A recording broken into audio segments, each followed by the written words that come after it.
This is Alan Seaborn from Winning at Home. Welcome to In Progress, a podcast about faith, life, and how we grow. And I don't know, I'm kind of on the tail end of it. Maybe you can hear in my voice that I've been dealing with some, I don't know exactly, sinus infection, potentially whatever the adult version of croup is that I got from one of my nephews. So if you hear that in my voice and that's annoying, I'm sorry about that. But hopefully, I'm going to record next week's episode at the same time, so you'll hear it there too. But then hopefully after that, we'll be back to normal. And we won't have any kind of drainage type stuff in my throat. Anyway, just wanted to say that as I'm getting started, because you're going to be hearing it however long I'm talking. But what I want to talk about in this episode is something that, and I can't remember if I've told the story. I know that I've told that what I did before I started working at Winning at Home. I spent from 2009, I'm trying to think when I graduated college. 2009 to 2011, working at a church just outside of Detroit. And we spent a lot of time working with a homeless shelter that was in downtown Detroit. And the church where I was staying, they had, it was kind of like a secondary parsonage kind of a thing. And what they wanted to do, what they had tried doing before, was to have kind of an unmanned halfway house, really small scale. And then when I came on staff, they wanted to have a manned halfway house. So some of these guys would come from the homeless shelter downtown Detroit, and they would come stay with me. We would spend some time every day doing some discipleship stuff. We would do some job skills training, some volunteer work at the church, those kind of things as sort of a way of, I don't know about re-entry into society, but, as a step back toward kind of normalcy for a lot of these guys who were coming out of a prison background or a homeless background, who had different dependencies and addictions to drugs and alcohol and pills and those kind of things. And so I spent a while doing that, like I say, a really small scale halfway house. And what I saw as I was working with and living with these guys is, maybe some of you know this, but depending on where you get your numbers, the rate of recovery from alcoholism or from drug addiction is, in terms of staying sober long term, is somewhere extremely low, like 5-10% kind of thing, depending on where you're finding the information, but some sources have it that low. And so what I watched was these guys that were working hard and they were getting back on track in some ways. And of course, like any new habit or new routine or new kind of pattern of life that you get yourself into, there were growing pains and there were some issues and resistance and questioning and, lack of confidence, all these things that are just totally normal when anyone does anything new. But what I noticed was time after time after time, these guys, when they would go back to their substance of choice, when they would start using again or start drinking again or go back to these patterns, what it did is it immediately just completely derailed their life. it was obvious to me and to everyone around that they were back in this habit. And, like so often happens, when we're fighting to avoid something, maybe this feeling from trying to avoid eating sugar or eating carbs, or trying to start working out or get more consistent at doing it, or trying not to I'm blanking on something because I wasn't planning on giving that analogy right now, but you get what I'm saying. When we mess up, at least this is what I do. I go, well, I already messed up, so I might as well, now I don't think of it this way in my head, but this is the way that I act, right? I might as well get my money's worth, right? If I'm going to eat some junk, if I'm going to not exercise for a little while, maybe I'll just extend that because I already messed up. So I'm just going to spend some more time eating junk, some more time not exercising, some more time doing whatever destructive, negative habit that I have fallen into. And what I saw with these guys is that the moment that they relapsed, the moment that they went back and they messed up, what that did is it blew everything up. And I can remember, I didn't really notice it, I don't think, the first time, but as a couple of these guys fell off the wagon and were arrested or were, just kind of disappeared and showed up at the house 2 weeks later, whatever it was, I noticed as I gave people at the church an update of, hey, this person is, not at the house right now, not at the house anymore, kind of a deal. I watched how people reacted. And what I was struck by in those moments is, man, for these guys who are in our rehab program, who are trying to not detox, but stay clean long term from these substances that they know they have an issue with, when they go back to it, it's public knowledge and it's obvious to anyone around them, and it totally ruins their lives. And I watched how people in general, this isn't true for everyone, but the general response was, a pretty disapproving look and, oh man, I can't believe they did that, or I can't believe they threw everything away, or I can't believe, and it's almost this, somewhat indignant kind of like, wow. And as I heard those kind of reactions from people, I remember finding myself sitting there and thinking while they're talking, man, it's so crazy that when I mess up in my life, when I go back to my thing, and I know I've talked about this before in multiple episodes, when I go back to my thing of looking at porn in secret, nobody knows about it. I'm behind closed doors, just me there, and, I relapse. We don't use that term really, but I relapse, and I could show up to the church the next day and nobody would know.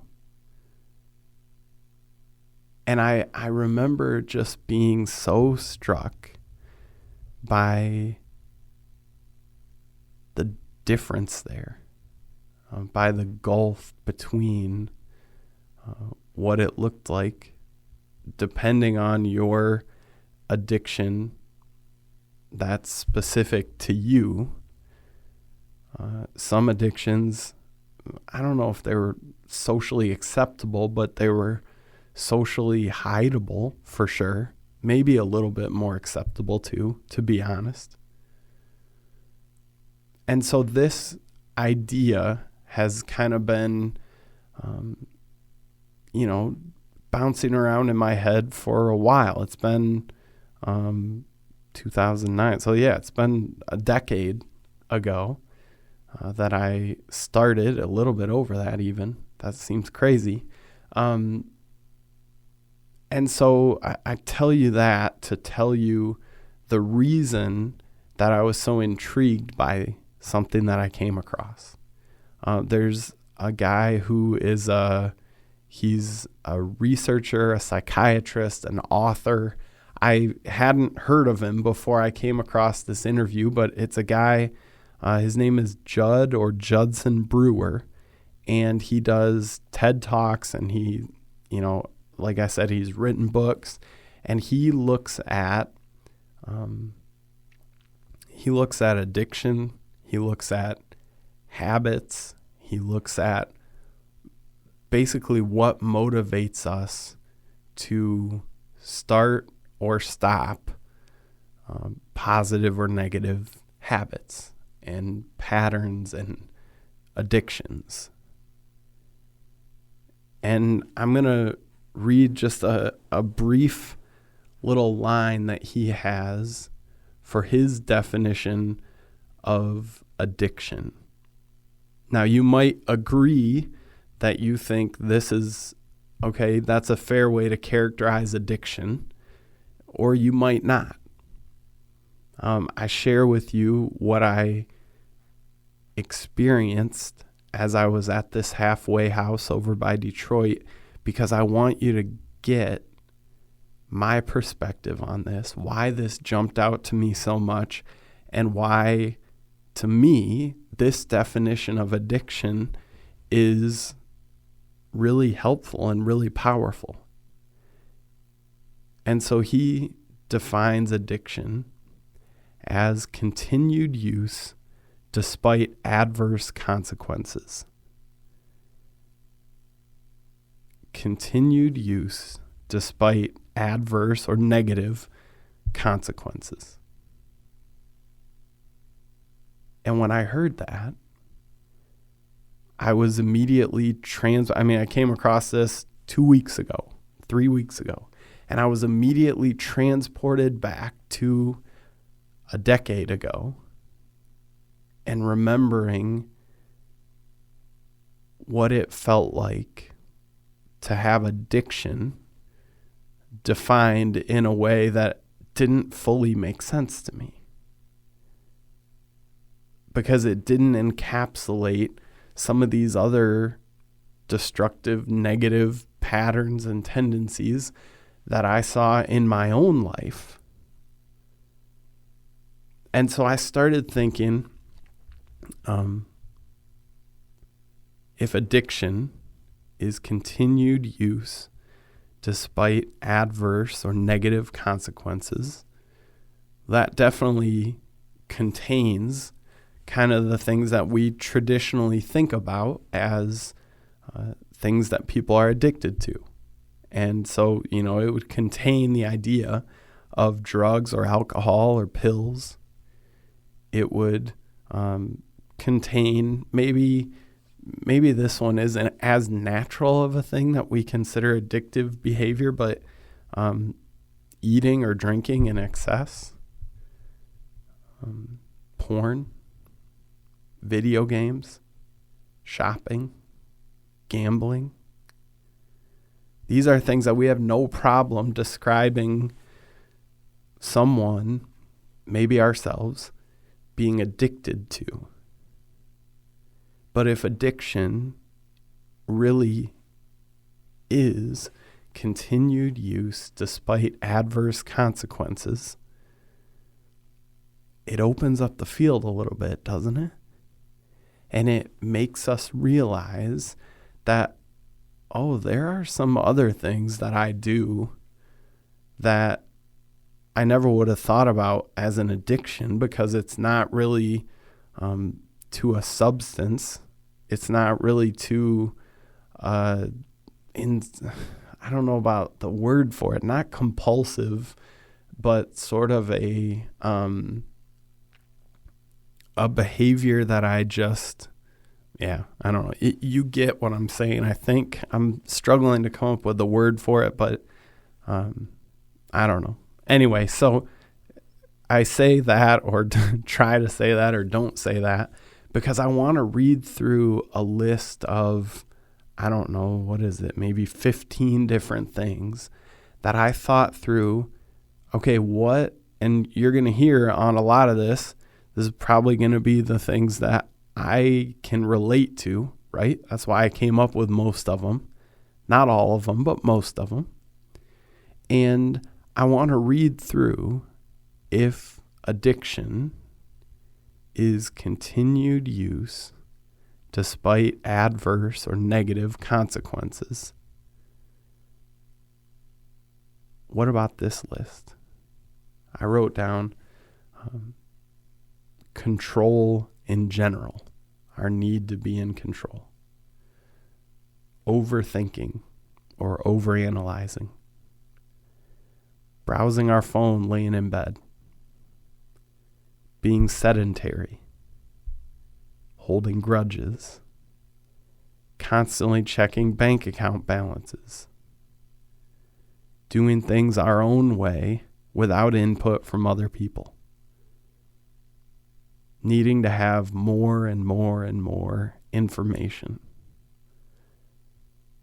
Watching the news too much. Creating conflict or drama. Needing things to be done my way. Routine. Procrastination. Not accepting responsibility.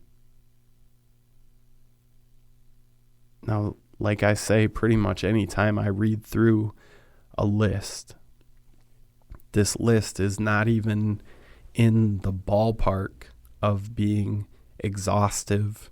These are just the things that popped into my head thinking about this for probably 5 minutes.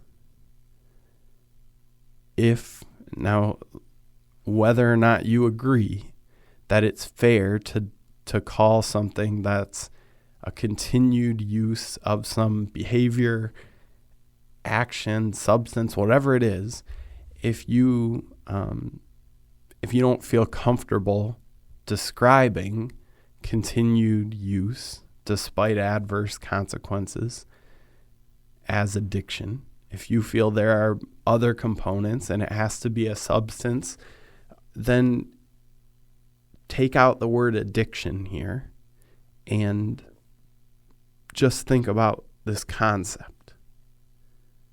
Because I don't want to bump anyone out just because you go, well, I can't wrap my head around thinking of doing things my own way without input from other people as an addiction. I don't want to bump anyone out for that. But I do want all of us to take a look at and evaluate in our own lives, what do we keep doing even though it's not working? What do we keep doing even though it's not achieving what we think we're going to achieve by continuing to do this?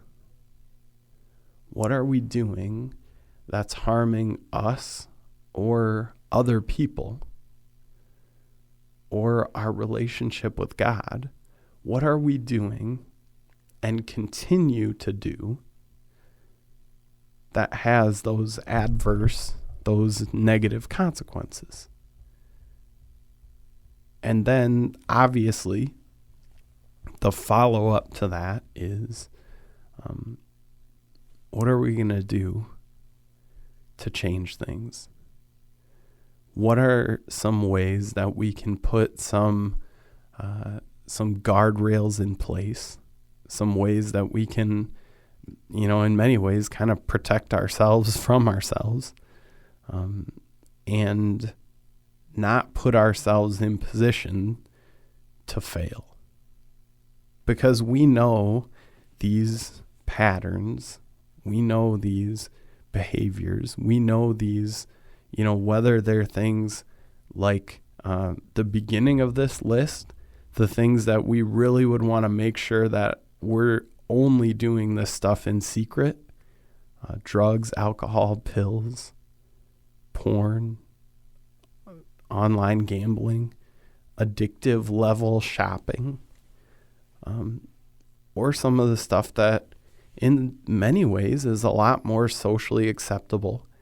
And if we explained it all out to somebody, we could justify most of the time that we do this stuff, holding grudges. We could convince somebody, an impartial judge, that, yeah, okay, you're probably not completely in the wrong to be frustrated with that person and to,